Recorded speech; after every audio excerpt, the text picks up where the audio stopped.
has deeply influenced me as a human being and now as a judge.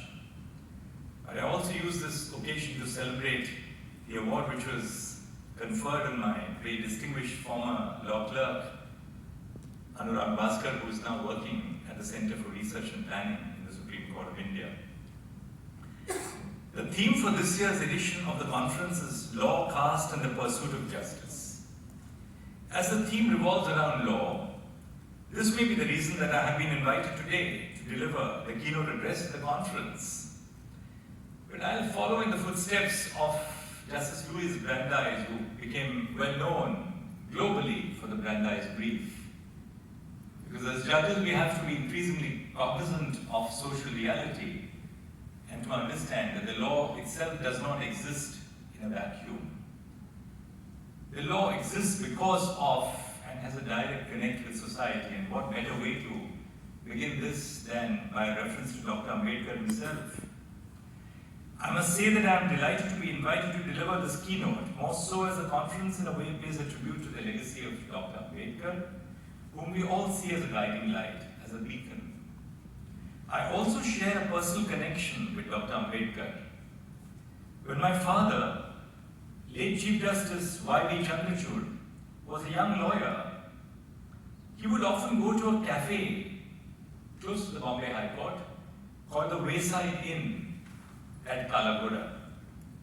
He always saw a man sitting there the entire afternoon, writing down his thoughts and making notes. My father would actually use the word furiously making notes and writing down his thoughts. That man was none other than Babasaheb Dr. B. R. Ambedkar, who would spend afternoons between court cases writing his notes for the Constituent Assembly and his thoughts for the ultimate constitution that he was going to be an architect for. My father also appeared against Dr. Ambedkar in a case involving an electricity dispute. The title of my keynote address is Reformation Beyond Representation, the Social Life of the Constitution in Remedying Historical Wrongs. In my address, I shall largely be referring to the Indian Constitution, but I will make references to the American Constitution where necessary. Before proceeding, I will briefly outline the contours of my address today. I intend to begin by discussing what we understand by historical wrongs. What do we mean by the very concept of historical wrongs? I shall discuss what the role of law was in the era of historical wrongs. I will then speak about how leaders such as Dr. Ambedkar conceptualized an alternative framework of emancipatory constitutionalism to address these historical wrongs. I will discuss how the idea of representation was an essential ingredient of remedying historical wrongs. However, representation is only one way of remedying what was historically wrong. Today I want to look beyond representation. There has been a constitutional discourse on social reformation apart from the idea of representation. I shall discuss how the courts play a crucial role in this regard. At the end, I shall discuss why the discourse on reformation must not be limited to courtrooms and must be considered in the canvas of the larger social discourse on equality. But let me begin with historical wrongs. Throughout history, marginalized social groups have been subjected to horrendous, egregious wrongs, often stemming from prejudice, discrimination, and unequal power dynamics.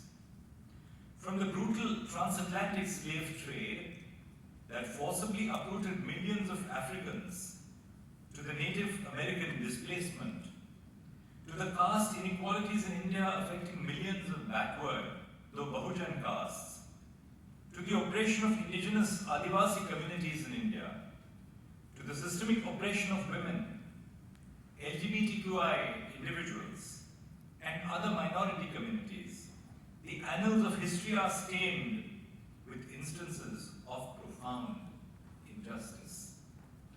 These wrongs have caused immeasurable suffering and have left lasting scars on these communities, underscoring the urgent need for societal reflection, reconciliation, and justice in the ongoing quest for a more equitable and inclusive world.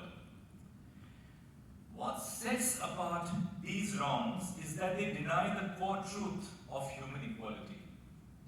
Reasonable people, governments and courts can disagree over various aspects of human rights, such as questions of privacy and personal liberty. However, the historical wrongs I discuss deny individuals their right to participate in and reap the benefits of living together in society based on the identity of the individual.